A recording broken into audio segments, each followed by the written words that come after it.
सत्य को संपूर्णतया जानना संभव है या नहीं है, ये बहुत समय से डिबेट का विषय रहा। इसके बारे में जो लोग जानते हैं वो बस इतना ही जानते हैं कि वो हुआ जा सकता है। अनुभव हमेशा सीमित होगा, क्योंकि अनुभव में अनुभोक्ता कहीं जो एक्सपीरियंसर है वो बचा रहेगा, और जिसे हम सत्य कहते हैं वो अनुभव और अनुभोक्ता का मर्ज हो जाना, जिसको जे कृष्णमूर्ति कहते थे ऑब्जर्वर और ऑब्जर्व्ड का मिल जाना, या वो कहते थे observer is the observed, they are same, they are one, they are not divided. तो कोई अलग नहीं है। जब अलगाव नहीं रह गया तो हम कौन किसका अनुभव करेगा, ये होता है। और रहा सवाल हमारी इंद्रियों का, प्रकृति ने हमको ऐसा डिज़ाइन किया है, आप यकीन करें कि कमाल की चीज़ें होती हैं।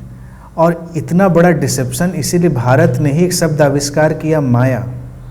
माया को आप जानते ही होंगे, जिसको मापा जा सके, that which is measurable is माया।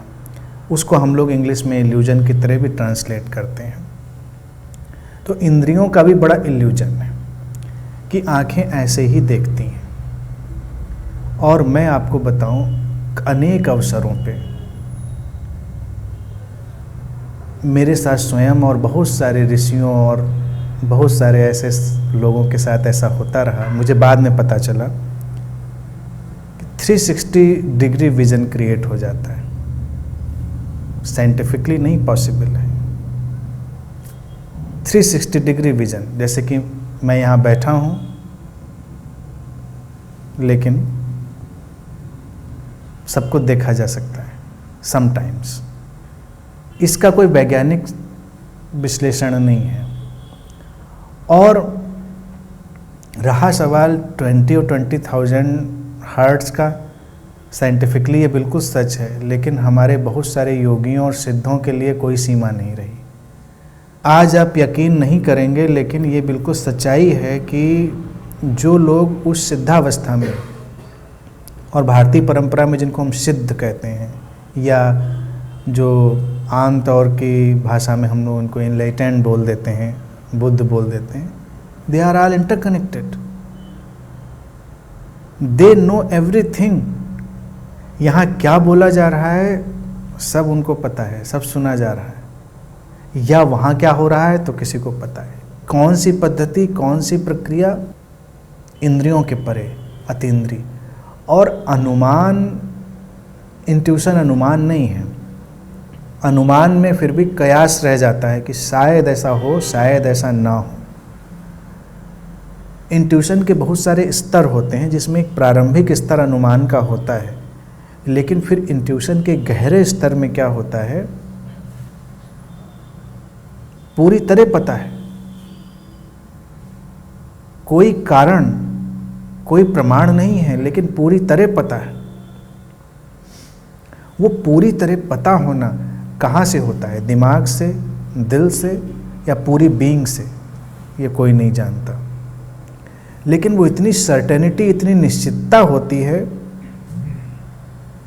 जब इनलाइटनमेंट भी घटता है, किसी को बोध घटता है, तो कुछ होता है, वो अनुमान नहीं होता, वो इतनी निश्चितता से जानता है कि हाँ ऐसा है, ये हुआ है।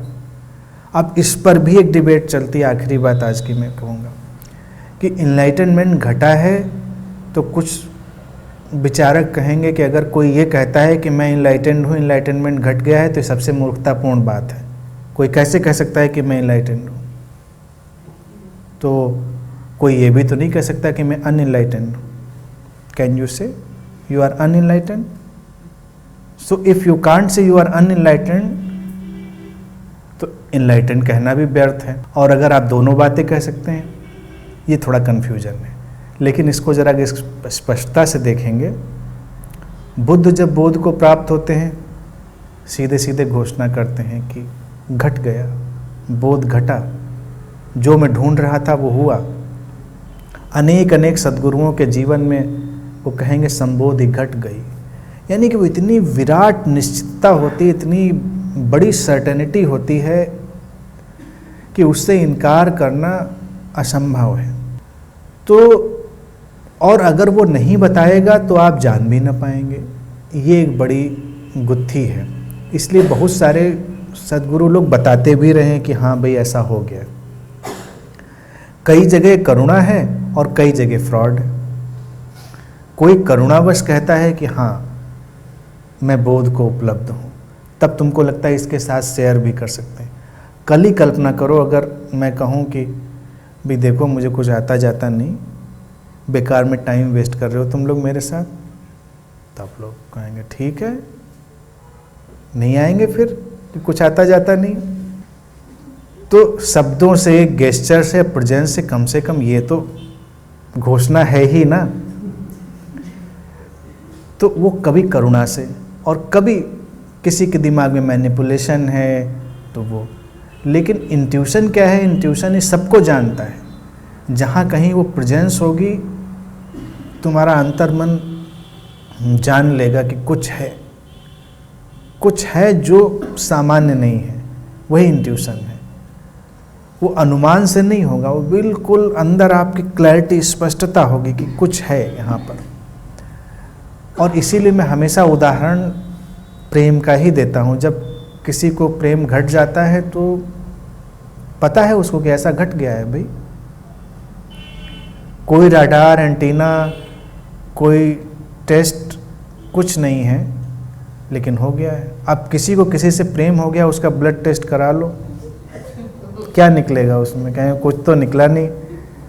कोई एलिमेंट फर्क निकल आता कि गोल्ड ज़्यादा हो गया है या कॉपर ज़्यादा, कुछ चीज़ साइंटिस्ट लोग उसमें भी लगे हैं। वो सोचते हैं, अभी पीजीआई वालों ने मुझसे संपर्क किया था, उनको मैंने रिजेक्ट कर दिया। एक प्रोजेक्ट में उनके हाँ करी थी, फिर वो कह रहे थे आपके साधकों के हम ब्लड सैंपल लेना चाहते हैं और देखना चाहते हैं जिनको ध्यान की गहरी अवस्थाएं, उनके ब्लड में क्या चेंजेस है।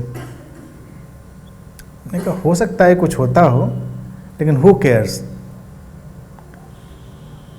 ये बहुत उसको ग्रॉस बना देना है। लेकिन परिवर्तन को तो अंदर से हम जानते हैं कि ये हो गया है परिवर्तन। जैसे आपकी शांति और अशांति, आप शांत हैं, एब्सोल्यूट सर्टेनिटी से आप जानते हैं कि आप शांत हैं, और जब आप अशांत हैं तब भी बिल्कुल निश्चितता से आप जानते हैं कि आप अशांत हैं। ऐसे ही जब बोध घटता है तो पूरी निश्चितता होती है कि घट गया है। और सत्य को पूरा जाना नहीं जा सकता, ये बिल्कुल सच है, क्योंकि वो इनकंसीवेबल है, इनएक्सप्रेसिबल है, मतलब उसको समाया नहीं जा सकता, अभिव्यक्ति नहीं दिया। तो जो लोग उसमें स्थित हो जाते हैं वो थोड़ी देर के लिए तो किंग कर्तव्य विमूढ़, अवाक, स्पीचलेस रहते हैं। लेकिन फिर उन्हीं में से कुछ लोग होते हैं जो उसको आर्टिकुलेट भी करते हैं, और ये उनकी करुणा ही है कि उस आर्टिकुलेशन की वजह से हम थोड़ा बहुत आगे चल पाते हैं। क्योंकि हमको कुछ तो अनुमान होता है कि हाँ रास्ता है, कहीं पर कहीं कोई चीज़ तो है, अगर उसका थोड़ा भी इशारा ना हो तो शायद हम चलें भी ना। तो ये सारी बातें, उसका वर्णन, उसका डिस्क्रिप्शन उधर चलाने का है, और उससे आपको एहसास होता है, इतना सा काम है। और पहुंचने के बाद जो पहुंचता है उसकी व्यवस्था वही होती है, वो भी स्पीचलेस हो जाता है, क्योंकि वो शब्दों में, ऐन्द्रिक अनुभवों में पूरा ढाला जा ही नहीं सकता। पूरा ढालने का उसको कोई उपाय ही नहीं।